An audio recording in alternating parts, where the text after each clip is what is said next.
بسم اللہ الرحمن الرحیم۔ احادیث کی روشنی میں سود کی قباحت و حرمت۔ رسول اللہ صلی اللہ علیہ وسلم نے فرمایا، 7 ہلاک کرنے والے اعمال سے بچو۔ سوال کیا گیا کہ یا رسول اللہ صلی اللہ علیہ وسلم وہ کون سے ہیں؟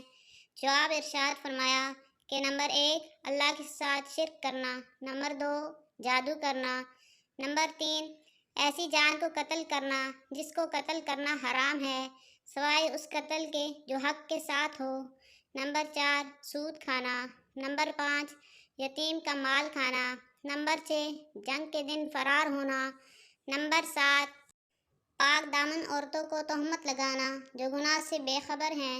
رسول اللہ صلی اللہ علیہ وسلم نے منع فرمایا کہ پھل پکنے سے پہلے خرید کیے جائیں جب تک کہ کھانے کے قابل نہ ہو جائیں، اور فرمایا تھا کہ جب لوگوں میں زنا اور سود کسی بستی میں عام ہو جائے، تحقیق وہ نفسوں کو حلال کر لیتے ہیں بسبب کتاب اللہ کے۔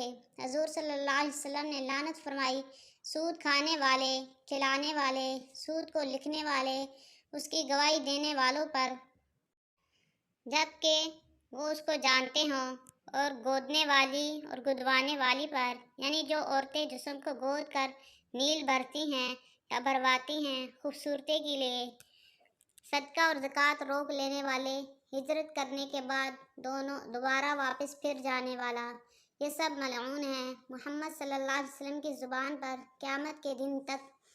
نبی کریم صلی اللہ علیہ وسلم نے فرمایا، میں نے اس رات دیکھا جس رات میں مجھے سیر کرائی گئی تھی، ایک آدمی کو جو ایک نہر میں تیر رہا تھا اور وہ پتھر کو لقمہ بنا رہا تھا۔ میں نے پوچھا کہ یہ کون ہے؟ کہا گیا کہ یہ سود خور ہیں۔ اللہ تعالی ہمیں سود جیسی لعنت سے بچائے اور رزق حلال عطا فرمائے، آمین۔